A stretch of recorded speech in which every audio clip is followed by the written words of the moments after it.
TV Gospel Brasil. TV Gospel Brasil. Nós vamos falar de fé, amor e gratidão. Fique conosco.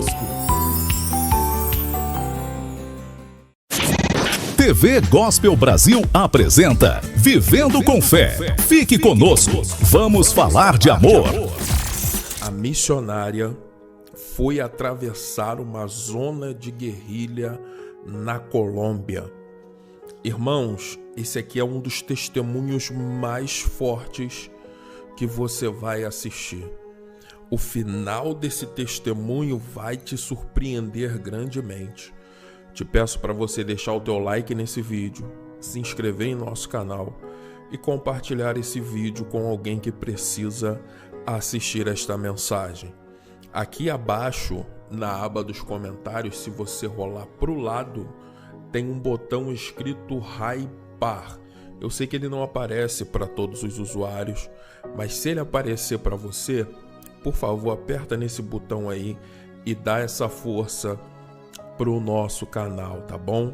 Testemunho muito forte da missionária Samira Santos. Assista comigo até o final. Quando eu cheguei em Colômbia, meus filhos eram menores. E eu sabia que Colômbia, naquela época, ela era o 39º país no ranking de países violentos. E aí nós fomos fazer missões lá. E eu já fui me assustando, porque quando a gente chegou no aeroporto, já vimos cavalaria, já vimos aqueles cães farejadores. Isso não é uma cena comum para você ver nos aeroportos. Dependendo, só se for um dia de monitoramento. Mas isso era a realidade por causa dos narcotraficantes de lá. Das Farc, da ONP e dos outros grupos que tinham lá. E aí nós chegamos e o pastor que nos recebeu, não foi o pastor Satiro, que nos recebeu em Bogotá, já disse sim, olha só, que boas-vindas. Bem-vindo, pastor, a esse país. Fique o senhor sabendo que os traficantes já sabem o número da sua conta, quanto é que o senhor tem, de onde vem seu dinheiro, onde seus filhos vão estudar. Enfim, disse que nós estávamos monitorados. E a primeiro momento aquilo me trouxe pavor. Me trouxe tanto medo, porque ativou a questão da minha maternidade. Eu deixei de pensar em mim, pensei nos meus filhos. E disse, meus filhos, você não pode falar português em nenhum lugar. Não para ouvir ninguém estranho. Corre, sai, não fala com ninguém. Ia deixá-los na escola, ia buscá-los. Mas em qualquer momentinho ali pela pracinha, estávamos ali, assustando os meus filhos. Ao invés de gerar uma experiência de fé, eu estava trazendo terror para o coração dos meus filhos. E meu esposo, minha filha, mas amor, todo mundo, olha o que eles dizem aqui. Não, meu filho, você não pode. Todas as vezes saía, entrava e orava. Aí meu esposo saiu com alguns pastores, eu exaurida emocionalmente. Eu tenho minha temporada de oração, mas mesmo assim, aí eu disse, Deus, estou doente. E eu vou lhe dizer uma coisa, Deus, eu estou perdendo essa guerra. Lendo a Bíblia, estudando a Bíblia. Não, eu estou perdendo, eu estou sendo dominada por uma ação de medo muito grande. Chamei para uma missionária. Você fica com meus filhos 3 dias que meu esposo viajou para um congresso de pastores? Fico, irmã Samira. Tá tudo bem, Milvia, faz isso para mim. E você vai fazer o quê? Eu vou entrar num período de oração. Aí meus filhos saíram, foram para casa dele. Nossa, a igreja que a gente estava lá tinha um vigia com arma. Eu nunca vi um negócio desse. Meu irmão, você nunca vai usar uma arma dessa. Olha, então, se algum guerrilha de bairro entrar aqui para pegar a senhora, a sua família, eu preciso usar. Aquilo foi uma realidade diferenciada para mim. Então isso foi trazendo medo para o meu coração. Eu orava, pedia a Deus para tirar medo. Olha, meu Samir, você fala o espanhol, mas não fala o espanhol bem. Você tem um acento muito forte. Então não vai para a zona roja, porque todos os traficantes já sabem que você é estrangeiro que tem dinheiro. Então fica aqui nas zonas mais acessíveis. Está tudo bem. Então eu me movia nessas limitações. E aí fui para 3 dias de oração. Precisava que Deus me ajudasse contra os terroristas. E olha, eles podem sequestrar seus filhos, sequestrar a senhora, enfim, era aquele terror. Entrei na sala de oração, o meu quarto, 3 dias só com água. Fui buscar, pela oração, a manifestação do poder. E eu disse, Senhor, sua palavra mostra o Senhor entrando na demanda de Daniel lá na cova.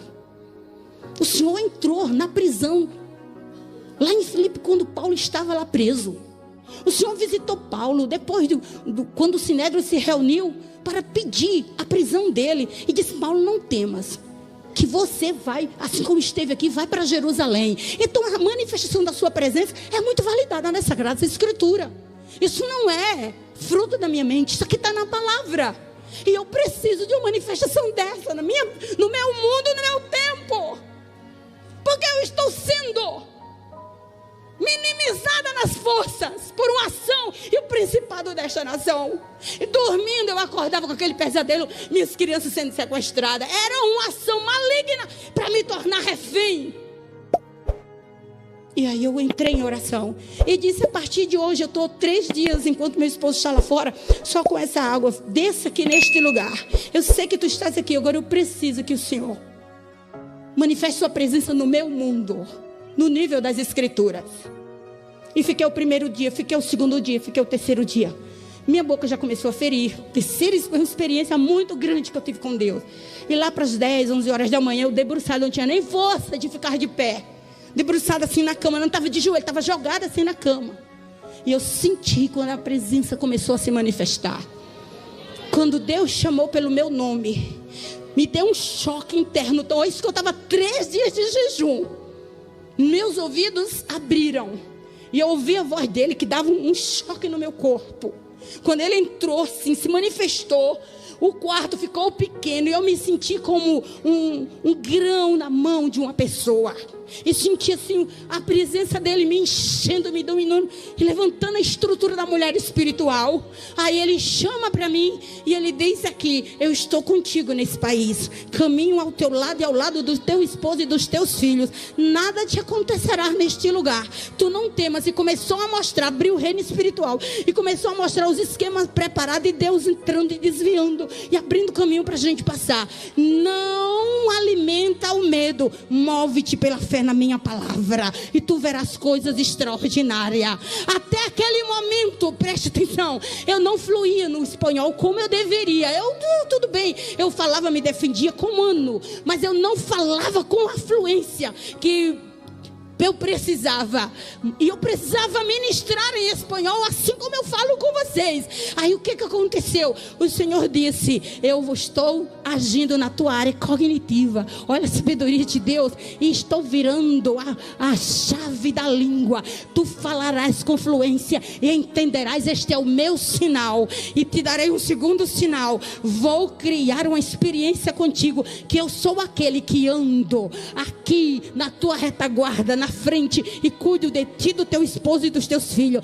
Foi uma manhã tão gloriosa. E as demais coisas estão na agenda secreta. E aí quando terminou a manifestação, aí que eu não tinha força de me levantar. Agora não era porque o corpo estava fraco, era pelo impacto da presença de Deus na minha vida. Eu fiquei ali umas horas e o quarto impregnado da presença do Senhor, e eu chorava dentro da minha alma foi se fortalecendo e saltitando. Era algo tão extraordinário. Deixa eu te dizer, eu sou professora de teologia, eu sei o que é defender uma fé a nível teológico, mas a gente crer na manifestação de um Deus real, e a ciência e o conhecimento não pode colocar Deus numa caixinha. Ele é real, Ele é poderoso, Ele quebra o arco, Ele empurra a porta, Ele abate o mal, Ele se introniza em qualquer lugar.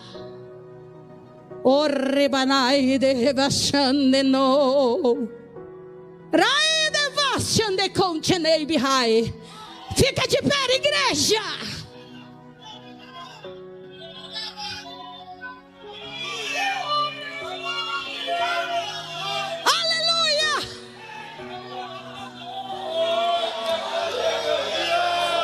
Escuta. Ele disse: te darei uma experiência. Nesse período, eu estava ensinando na escola teológica de lá, paracletologia. Eu amo demais essa disciplina. Eu amo muito o Espírito Santo. Meu Deus, que Ele manifesta a glória da presença de Deus em todo tempo, em toda geração. E aí, a gente sabia que não podia terminar o culto tarde, que tinha que voltar para casa rapidinho, que se o exército nos parasse, a gente sabia todo o protocolo. A gente deveria descer, eles abriam porta-mala, pegavam a documentação e faziam perguntas. Era um período difícil, não era, pastor, naquele período? Muito difícil. E eu já dizia para os meus filhos: fica tranquilo, filho, isso é um procedimento de rotina, mas isso aí é o exército. E a gente já tinha passado alguns momentos por essas sabatinas, mas naquele dia, que ele disse: eu vou te dar uma experiência que sou eu que ando contigo. Naquele dia, a secretária ligou e disse: pastor, não suba, porque a ponte que dá acesso a Los Pátios, supostamente os guerrilheiros tinham ido lá e tinham colocado bombas para explodir. E o exército está lá. O senhor é estrangeiro, o senhor nem vai passar. Eles vão te sabatinar, vão dificultar. Fica aí mesmo em casa, pastor. O pastor disse: não, eu vou, porque eu tenho uma reunião com a minha liderança antes do culto. Eu prometi, eu vou estar aí. Aí disse: amor, você fica com as crianças. Eu falei: e você vai, amor? Ele disse: vou. Então, já que Deus vai lhe guardar, então vou perto de você com as crianças, que Deus vai estender a ação dele de nos guardar. Aí ele olhou assim para mim e disse: entra no carro. Aí eu falei: crianças, pode ser que hoje seja um dia diferenciado, mas tranquilo, está tudo bem. Jesus, olha o que eu disse: Jesus está aqui nesse carro. Você não diz assim: Jesus está aqui nesse carro, Jesus está aqui nesse quarto, Jesus está aqui nessa casa. Quando você diz isso, você está validando uma presença que já de fato está lá. Aí quando o nosso carro se aproximou, era uma fila, irmãos, e ninguém ficava sem descer. Era só abrindo as porta-malas, pegando documentação, olhando tudo. Aí a gente, claro, se os nativos estavam nesse protocolo, imagine a gente. Meu esposo era uma Caribe, assim, um carro meio que alto. Então meu esposo foi se aproximando, e o policial, ele veio. E ele não olhou nem para o meu esposo, nem para mim. Ele fez assim, ó, para o banco de trás. E estava lá meus 3 filhos. E ele fez continência para o meu esposo e disse: siga. Aí meu esposo disse, claro que meu esposo não entendeu, né? Aí ele: siga, senhor. Aí meu esposo, aí veio outro, olhou e 2, agora era 2, siga, senhor. Aí chegou o terceiro: siga, senhor. Aí meu esposo disse: meu Deus, o que é isso? Eu acho que eles vão me matar. Aí eu disse: amor, faça o que eles estão dizendo. Siga, criança, está tudo bem, Jesus está nesse carro. Eu dizendo: Jesus está nesse carro, e Jesus estava. E eu não estava vindo, mas olha o que aconteceu. Quando ele, de repente, Deus mudou a placa do carro. Obviamente que não era carro oficial, mas Deus permitiu. E quando eles olharam lá para trás, eles viram os generais dos generais. E aí eles começaram a fazer continência. E meu esposo foi saindo devagar. E quando ele já estava fora do perímetro, aí eu que fiz a pergunta. Eu disse: meu Deus, o que é isso? Quando eu disse: meu Deus, o que é isso? Ecoou a voz: eu não te disse que eu te dava uma experiência, que eu estaria contigo? Para quem tu acha que eles fizeram continência? Aleluia.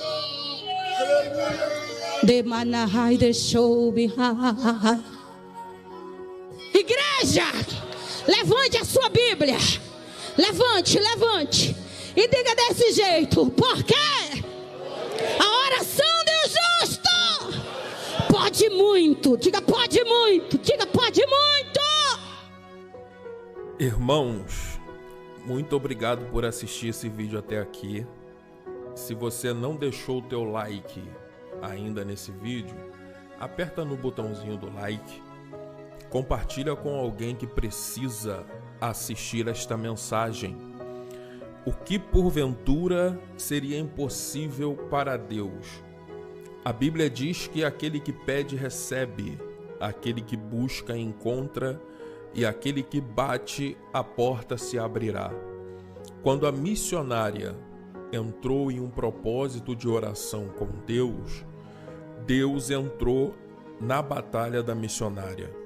Eu não sei qual é a sua batalha, não sei qual é a sua guerra, mas você precisa levar essa guerra para o campo da oração, porque a oração ainda resolve.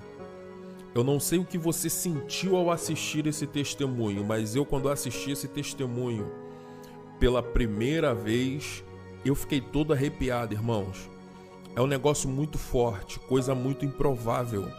Você está passando no meio de uma zona de guerrilha, aonde os estrangeiros naquele país são sempre vistos, revistados, e alguém bater continência para o veículo onde você está. Sabe o que é isso, irmãos? É o general de guerra se revelando para o seu povo. Entenda que quando alguém olha para você, ele precisa enxergar a presença desse Deus. E é a presença desse Deus que faz com que todos os males caiam por terra. Tem laços sendo desfeitos neste momento. Tem laços do inimigo que foram preparados para destruir alguém que está assistindo esse vídeo. Mas eu creio no Deus que desfaz todos os laços e dá vitória para o seu povo. Se esse vídeo falou o seu coração, deixa o teu like. Nos siga também para mais vídeos. Que Deus abençoe tua vida poderosamente.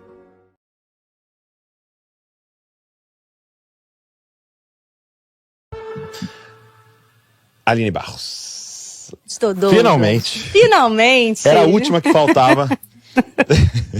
Meu Deus. Consegui a Cassiane, a Fernanda. Fui lá no Rio, gravei com a Fernanda. Ah, legal. Foi muito legal. Mas obrigado por você estar aqui, pra gente trocar essa ideia. Que bom que deu certo, né? Verdade. E aqui na Itália. Aqui Glória na Itália, a Deus. pastor Fernando, aqui na Igreja Carisma. A benção. E aí toda a equipe, até agradecer toda a equipe aqui por estar nos ajudando. Grazie. Ó, já sei alguma coisa italiana. Mas obrigado por estar aqui. E eu gosto muito de começar perguntando para todo mundo, principalmente a primeira vez, qual que é a sua história com Cristo, né? Você já vem de uma família que te apresenta Jesus, de pais na fé, ou você foi a primeira? Não, pastor Douglas, eu praticamente nasci no Evangelho. Meus pais se converteram, eu tinha 2 anos. Ah, legal. Eu posso dizer que praticamente cresci Desde que você entende por gente. Num lar cristão. E graças a Deus por isso. Foi a melhor coisa que aconteceu na minha vida. Ter passado a minha infância, a minha adolescência com Jesus. Não tem nada mais valioso do que isso. Mas assim, como é que foi o seu encontro pessoal? E eu, quando meus 11 para 12 anos de idade, tive a minha primeira experiência com o Senhor. Na sala com as crianças. Uma experiência que marcou a minha vida. E ali o Espírito Santo tocou meu coração de uma forma muito especial. E eu disse sim para Jesus. Embora meus pais já eram cristãos, eu já estava indo à igreja, conhecendo os valores, mas a gente tem que ter aquele dia decisivo em que a gente vai de fato escolher que a gente quer Jesus como Senhor e Salvador da nossa vida. E eu tive essa oportunidade junto ali com aquele grupo de crianças. E foi um dia marcante para mim. Foi na comunidade da Vila da Penha. Eu frequentava a comunidade, pastor Ari, pastora Denise. Eu cresci nesse ambiente, nesse meio tão poderoso, né? E ver Deus agir de forma tão linda. E eu fui marcada, já no início da minha pré-adolescência. E aí fui vivendo minhas experiências com Deus, fui vivendo as minhas experiências, fazendo as minhas escolhas, durante toda a minha fase de adolescente. E Deus, de fato, assim, marcou a minha vida. E eu hoje falo para os meus filhos, né? Que nós precisamos ter a nossa experiência com o Senhor, precisamos ser marcados por Ele. E a adolescência é uma fase muito complicada. De escolhas, né? De escolhas, um turbilhão de coisas acontecendo, muitas coisas à nossa volta, muitas vozes, muita coisa. E a sedução do mundo é muito grande. Sim. E eu tive, graças a Deus, a oportunidade de poder fazer essa escolha nessa fase da minha vida. Então você tinha ali 11, 12? 11 para 12 anos. E foi foi em um domingo mesmo, assim, na sala das crianças? Na sala das crianças. A professora Acabou fez o ali um louvor, apelo. fez o apelo, e ali a gente estava ali junto com as crianças, e ela começou a fazer depois do apelo uma oração, e muitas crianças foram visitadas. Uau. A presença de Deus ali foi muito, muito marcante. E aquilo me marcou de uma forma muito linda. E foi pra mim um ponto decisivo. Eu gosto muito de ouvir esse tipo de história, porque para as pessoas que estão nos ouvindo, né, talvez alguém que está nos ouvindo aqui cuide de ministério infantil, ou nem cuidar, ou dar uma aula, escalado lá de vez em quando, entender que um domingo como aquele pode alterar completamente o destino de uma pessoa e de uma família, né? Hoje você é casada com filhos, e o destino de todo mundo ali foi tocado por um dia, né? De alguém fazer algo Por um intencional Amém. com crianças. Exatamente. Foi algo assim lindo, e a gente valorizar as pessoas que trabalham com crianças e entenderem a responsabilidade que está sendo dada a elas por Deus é algo assim muito, muito forte. Tá ouvindo uma vez um pastor, eu não lembro quem era, mas desses heróis da fé, assim, né? Se eu não me engano, era o Billy Graham, mas ele dando uma entrevista falando sobre isso. Se você pudesse voltar lá atrás, o que você faria diferente, né? E ele falando que investiria muito mais em criança. E aí, ele falou essa frase, né? Porque quando você salva um adulto, você salvou meia vida. Quando você salva uma criança, salvou uma vida inteira, né? Né, o adulto geralmente já fez um monte de escolha errada e tem um rastro para trás de coisas, né? Mas quando é uma criança, ela vai começar a fazer as suas escolhas e já podendo fazer. Vai começar a história já, né? Com Jesus. E isso faz toda a diferença. E quando você chega primeiro no coração de uma criança, você ganhou essa criança de forma linda, né? Tem um nível de convicção diferente, né? Quando você teve um encontro ali quando criança. Diferente. Né? Aí, quando é que você tem uma convicção da questão do chamado, do propósito do Senhor na sua vida, de que maneira você ia servir, né? Meu pai sempre foi músico. Meu pai, quando se converteu, depois de um tempo, ele começou a se envolver com a música na igreja. Então ele já era músico profissional. Ele era profissional. Ele tocava secularmente. Minha mãe conheceu meu pai em baile. É mesmo? Meu pai tinha cabelão, né? Era roqueiro. E se converteu, né? Por conta de um amigo que foi falar, tinha se convertido, foi falar de Jesus para ele. Então, hoje pastor. Então, mudou toda a história de vida. E depois, logo em seguida, minha mãe aceitou Jesus também. E eu cresci nesse ambiente musical. Aos 2 aninhos de idade, meu pai chegava em casa, né? Dos bailes que ele fazia, pegava o violão. Ele chegava sempre de manhã muito cedo, porque passava a noite tocando. E eu levava o violãozinho lá pra ele tocar, e ele ficava comigo tocando musiquinhas de criança e tudo. Então eu cresci nesse ambiente musical. Meu pai se converteu, as coisas mudaram, mas ele continuou servindo agora na área da música. Seu não pai mais secularmente, isso, abandonou tudo, né? Começou a trabalhar com uma outra coisa que não tinha nada a ver com música. Foi radical, assim. Foi radical. E aí entrou, né?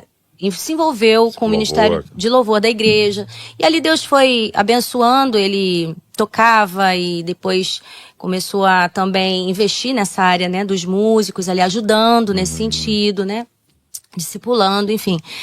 E eu sempre vi meu pai muito envolvido com as coisas de Deus, sempre muito envolvido com a igreja, sempre muito envolvido com a música e a música para Deus. E isso mexeu muito comigo, né? Isso foi algo assim que foi sendo construído de forma muito natural. Meu pai nunca foi intencional em querer me preparar para fazer algo para que amanhã eu pudesse ser uma cantora, que eu pudesse gravar música. Não. A coisa foi acontecendo de forma muito natural, muito de Deus, né? E Deus foi trabalhando no meu coração, eu sempre junto com meu pai ia com um grupo de louvor da igreja tocar em alguns lugares, e eu tava ali na cola do meu pai, ia junto, participava. Nas gravações, na época, o primeiro álbum que a comunidade gravou, com aquela música Nosso Deus é Soberano, muito antiga, né? Essa canção muito lá atrás. E eu tava ali junto, mesmo não gravando, mas eu tava ali participando daquele ambiente. Tinha 9 para 10 anos.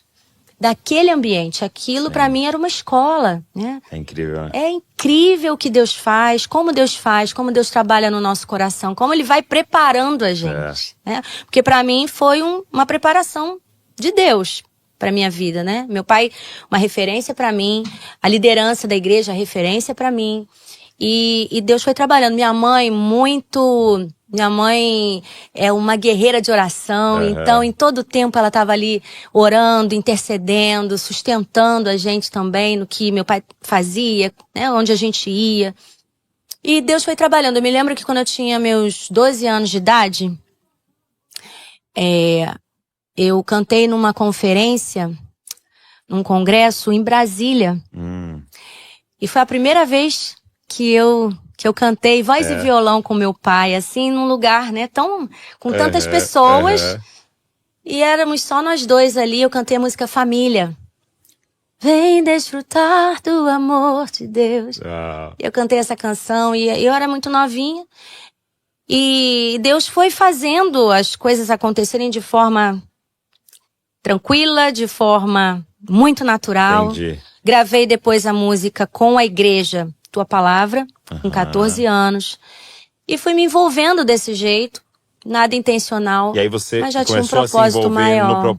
começou a se envolver no ministério na igreja local já assim? Você já cantava? Com 14 anos, eu gravei Tua Palavra e aí eu já estava no grupo de louvor.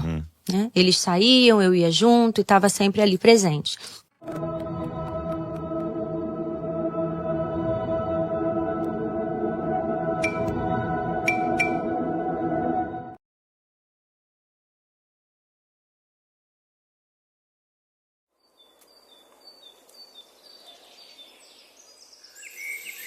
Ao contemplar a natureza em cada ponto e ser que o meu olhar pode atingir, vejo tua mão ali.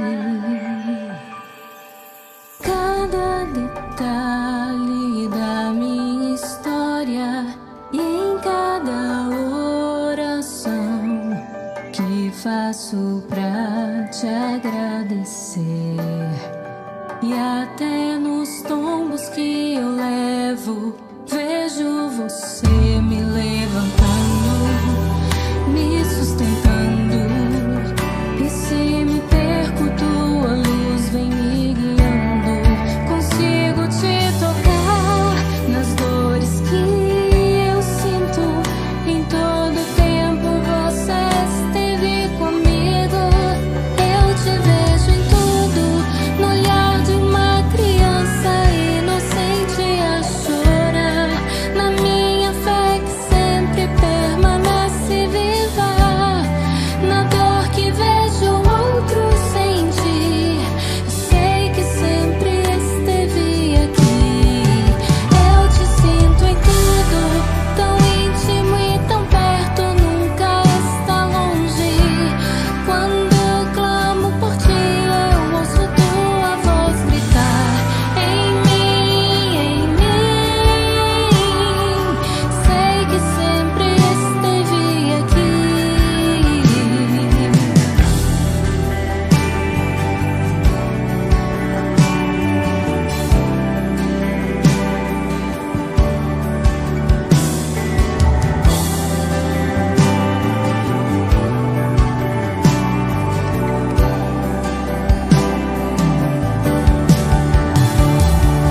Cada detalhe da minha história e em cada oração que faço pra te agradecer, e até nos tombos que eu levo, vejo você me levantando, me sustentando, e se me perco, tua luz vem me guiando.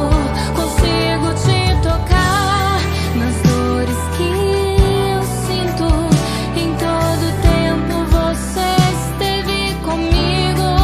Eu te vejo em tudo, no olhar de uma criança inocente a chorar, na minha fé que sempre